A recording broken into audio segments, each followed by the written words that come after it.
In this how-to guide, we show you just how easy fitting your new pedestal basin can be. And remember, always consult a professional if you aren't comfortable with more difficult DIY tasks. First, find your centre using a spirit level. Mark this on both the wall and the floor. Place the pedestal and basin in position and check that it is level. Now mark the outline of the basin onto the wall. You can now fit the waist. See our other guide here on how to do this. And next is fitting the tap. You can check out another handy video here to help with this. Place the basin back onto the pedestal and mark the position of the bolt holes.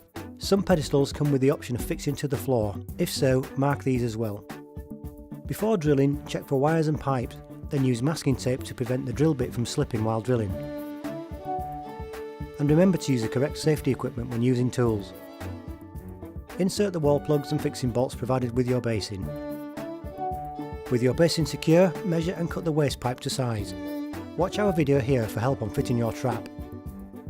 For wall-mounted waste pipes, this P-trap is required, but for floor waste pipes you will need a straight trap that looks like this.